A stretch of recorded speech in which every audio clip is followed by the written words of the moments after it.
Abazannyi 11 abanjuddwa leero ba champion ba ligi y'eggwanga eya Azam Uganda Premier League season ewedde aba KCCA FC kuliko omukwasi wa golo Jamiru Mariamungu n'omutebi Patrick Addo okuva mu kilabu ya Maroons FC. Abalala Philbert Benchan, James Begisa, Alan Oliek, Abdullah Muhammadi, Faisal Kibero, Ibrahim Wama, Omunigeria Sadiq Abubeka, Omucameroon Faisal Malango n'omutebi Tito Okero ng'omukolo gubadde ku kiseera kya KCCA FC Rugogo. Omutendesi wa KCCA FC Mike Mutebi asuubira nti abazannyi bano bakuyamba kilabu okweddiza ekikopo kya Azam Uganda Premier League season ejja. Abasabe ba Uganda bafuna nnyo omukkuto.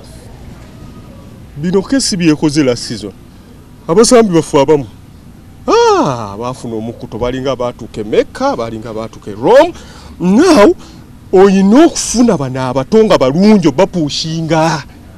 Mu katale k'okukyusakyusa abazannyi KCCA FC ejjeeko abazannyi okuli omutebi Geoffrey Serunkume yagenze mu Beautycon ya Zambia, abawutanyi Thomas Ke yagenze mu Vipers FC, Ivan Ntega ali mu Township Rollers ya Botswana, Sulaimon Akinyemi naye ali mu Beautycon ya Zambia, wamu ne Brian Majwega ali ku bbanja mu kilabu ya URFC. Abazannyi abalala ye mutebi Robert Sentongo, omuzibizi Dennis Lukunde yagenze mu APR ya Rwanda, wamu ne Douglas Kisemba ali ku bbanja mu kilabu ya Police FC. Ngenda kukola n'amaanyi okuteekawo okuvuganya okw'amaanyi nga kooki kyansuubiramu ttiimu nnungi mu Uganda era nsuubira ebiirwa byayo ebimu jabituukiriza kubanga lyemaze nga nkwata goolo.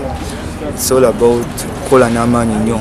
Enkya KCCA FC ezanya Paida Black Angels mu kiseera wankulukuku mu kikopo kya Super Cup ekijja abagize ekifu ku maaso nga beetegekera liigi.